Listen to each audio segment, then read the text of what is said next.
So welcome back to all of you. भाई जैसे कि हम लोगों की सीरीज़ चली रही है कौन सी वाली, जर्नल एंट्री की, तो आज हम आप लोगों के लिए प्रेजेंट है सेल्स से रिलेटेड जर्नल एंट्रीज लेकर। तो भाई सेल्स से रिलेटेड जर्नल एंट्री कहाँ से ओरिजिनेट होती है पहले ये देख लें। जहाँ से परचेज़ की होती थी भाई गुड्स से, ठीक है।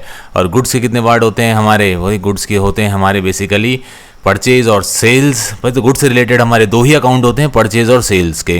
फर्दर अगर हम इसको और एलोबरेट करें तो भाई कौन कौन से अकाउंट बन जाते हैं सेल्स के, सेल्स रिटर्न भी होता है और परचेज रिटर्न भी होता है। तो अभी तक हम परचेज से रिलेटेड जनरल एंट्री कर चुके हैं और आज हम करने वाले हैं सेल्स से रिलेटेड जनरल एंट्री, ठीक। तो भाई थोड़ा और आगे बढ़ते हैं इस कंसेप्ट की क्लियरेंस के लिए। भाई ये है बिजनेस हमारे पास और बोलते हैं इसने सेल किया है, बोलते हैं किसको, कस्टमर को, ठीक। और क्या सेल की है भाई, गुड्स सेल की हैं। और गुड्स बिजनेस के लिए क्या होते हैं, एसेट्स, ये हम ऑलरेडी जान चुके हैं पिछले वीडियो में ही, ठीक है। इसका मतलब क्या निकल रहा है कि सेल करने से, ठीक है, बिजनेस में से एसेट्स क्या होते हैं, कम। और रूल के अकॉर्डिंग हम जानते हैं मॉडर्न अप्रोच के अकॉर्डिंग कि अगर एसेट्स बिजनेस में से कम होते तो हम क्या करेंगे, क्रेडिट। तो भाई इससे भी हमें पता लगता है कि क्या है कि सेल क्रेडिट नेचर की होती है, ठीक है। दूसरी बात, सेल करने से बिजनेस में क्या होता है, रेवेन्यू बढ़ता है और रेवेन्यू बढ़ने से क्या होता है, इनकम भी बढ़ती है और इनकम के बढ़ने को भी हम क्या करते हैं, क्रेडिट करते हैं, ठीक है। तो भाई इसलिए सेल्स क्या होती है, क्रेडिट नेचर की होती है। रटना नहीं है कि हमेशा सेल्स क्रेडिट होती है, ठीक है। क्यों होती है ये भी तो हमें जानना है, ठीक है। अक्सर बच्चों को बता दिया जाता है कि भाई सेल्स क्रेडिट होती है, आपको ये हमेशा ध्यान में रखना है। क्यों होती है ये भी आपने देख लिया है अभी, ठीक है। तो भाई थोड़ा सा और आगे बढ़ा जाए, ठीक।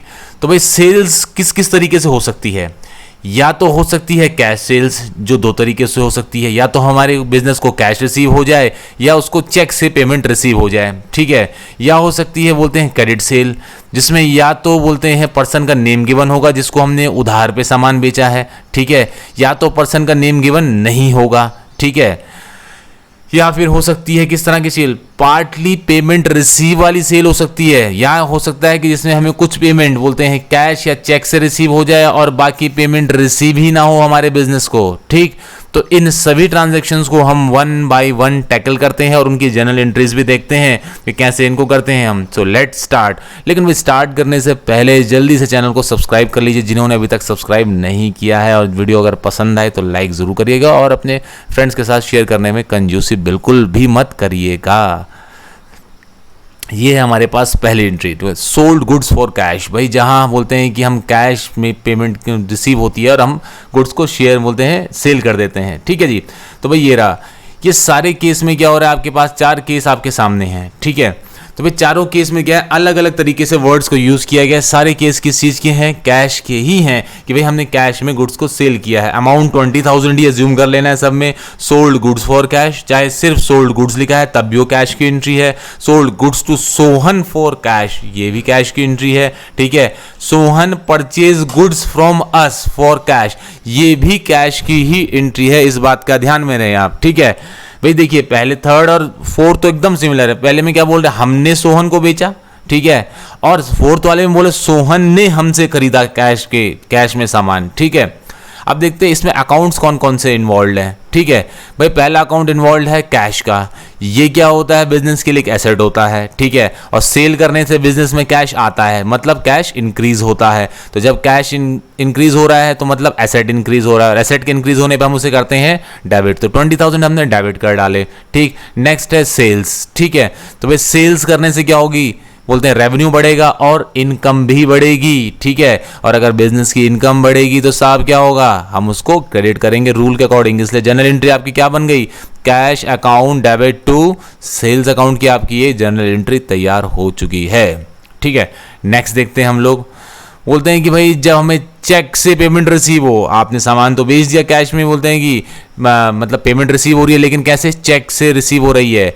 और ध्यान रहे मैंने बोला है कि डिपॉजिटेड इनटू बैंक, मतलब चेक हमने बैंक में डिपॉजिट कर दिया है। चेक इन हैंड वाला केस नहीं ले रहे हैं हम, कुछ बच्चों के दिमाग में चल रहा होगा चेक इन हैंड, लेकिन हम यहाँ मान के चल रहे हैं कि चेक हमें रिसीव हुआ और हमने उसको बैंक में बोलते हैं डिपॉजिट भी कर दिया है, ठीक। तो भाई 20,000 की सेल की हमने, बोलते लेकिन बदले में चेक रिसीव हुआ है और उसको हमने बैंक में डिपॉजिट कर भी दिया है, ठीक है। तो भाई अगर हमने उसको बैंक में बोलते हैं कि डिपॉजिट कर दिया है तो बोलते हैं क्या क्या अकाउंट इफेक्टेड होंगे। पहली बात तो भाई एक हो गया आपका बैंक अकाउंट, ठीक है, मतलब आपके बैंक अकाउंट में वो बोलते हैं रुपए डिपॉजिट होंगे। तो भाई बैंक क्या होता है, बिजनेस के लिए एसेट होता है। एसेट क्यों होता है, क्योंकि फ्यूचर में आपको बिजनेस को बेनिफिट देगा। ठीक है, बच्चे बोले सर बेनिफिट कैसे देगा, भाई आप जो भी अमाउंट रखते हैं बैंक में, ठीक है, बैंक बोलते हैं आपको उसमें इंटरेस्ट देता है कि नहीं देता, बिल्कुल देता है। आज और अभी दे देता है, या बोलते हैं महीने के हर महीने के एंड में देता है, या सर महीने के एंड में आपको बोलते हैं मिलता है, या साल के एंड में मिलता है, या 6 महीने 3 महीने के एंड में मिलता है। ठीक है, तो भाई मिलता तो है लेकिन फ्यूचर में ही मिलेगा। ठीक, तो भाई इसलिए क्या है, ये एक एसेट है और ये एसेट इंक्रीज हो रहा है। क्यों हो रहा है, क्योंकि आपने चेक डिपॉजिट कराया तो अमाउंट भी इंक्रीज हो गया। और जब कभी भी कोई एसेट इंक्रीज होगा तो हम क्या करेंगे, डेबिट कर देंगे, इसलिए हमने इसे डेबिट कर दिया है। दूसरा अकाउंट कौन सा इफेक्टेड हो रहा है भाई, सेल का। भाई सेल करने से क्या हो रहा है, बिजनेस की इनकम जनरेट हो रही है, इनकम बढ़ रही है, और इनकम जब बढ़ेगी तो हम उसे क्या करेंगे, क्रेडिट। अभी अभी हमने देखा था पिछली स्लाइड्स में, तो एंट्री क्या बन गई, bank account debit to sales account की हमारी एक एंट्री जनरेट हो गई है। ठीक, नेक्स्ट केस देख लेते हैं भाई, क्रेडिट सेल वाली देख लेते हैं हम लोग। ठीक है, तो भाई ये रही हमारे सामने क्रेडिट सेल की एक जर्नल एंट्री, हमारे सॉरी ट्रांजैक्शन है हमारे सामने।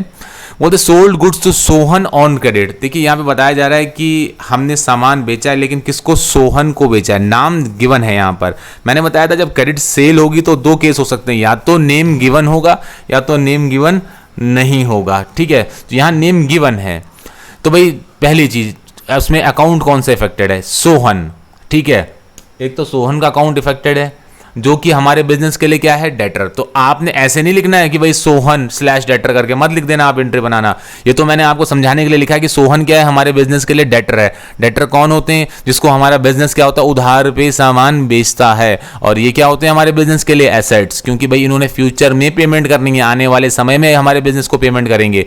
और ये एसेट बढ़ रहा है हमारे बिजनेस का। ठीक है, और भाई जब ये एसेट बढ़ता है तो हम इसे क्या करते हैं, डेबिट करते हैं। कोई सा भी एसेट इंक्रीज होता है तो। ठीक है, तो बोलते हैं कि सेल्स, तो बोलते हैं कि सेल्स, बोलते हैं कि हमारे पास है, तो बोलते हैं सेल्स की वजह से क्या हो रहा है, बिजनेस के रेवेन्यू बढ़ रहे हैं। ठीक है, तो बोलते हैं सेल्स के रेवेन्यू बढ़ते हैं, या इनकम भी बोल लीजिए आप अगर, तो बोलते दोनों के दोनों सेम ही चीज़ है, इसलिए मैंने चेंज करके लिखा। कहीं आप बोलते हैं कि एक ही चीज़ मान के चले, क्योंकि कुछ बुक्स में रेवेन्यू भी लिखा हुआ रहता है, इसलिए। तो भाई रेवेन्यू बढ़े या इनकम बढ़े, ठीक है, तो हम उससे क्या करेंगे, क्रेडिट करेंगे। ठीक है, तो देखिए 40,000 से हमने इसको क्रेडिट कर डाला है, तो जनरल एंट्री क्या बन गई आपकी, Sohan account debit to sales account की बन गई है। ठीक है, 40,000 से। नेक्स्ट केस देखते हैं जहां पर नेम गिवन ना हो। ठीक है, देखिए एंट्री हुई है लेकिन यहां पर क्या फर्क है, नाम नहीं है। वहां पर क्या था, sold goods to Sohan on credit था, यहां पर क्या सोल्ड गुड्स ऑन क्रेडिट है, 40,000 ही है, लेकिन यहां नेम गिवन नहीं है।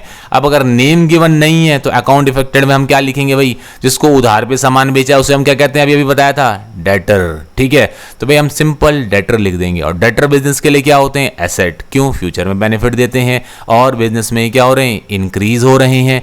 और जब कभी भी बोलते हैं बिजनेस में एसेट इंक्रीज होंगे, हम उन्हें क्या करेंगे, डेबिट करेंगे जी। ठीक है, और दूसरा अकाउंट कौन सा इफेक्टेड है, सेल्स का अकाउंट इफेक्टेड है। ठीक है, तो भाई सेल्स से क्या होती है, रेवेन्यू इंक्रीज हो रही है हमारे बिजनेस की, या इनकम इंक्रीज हो रही है।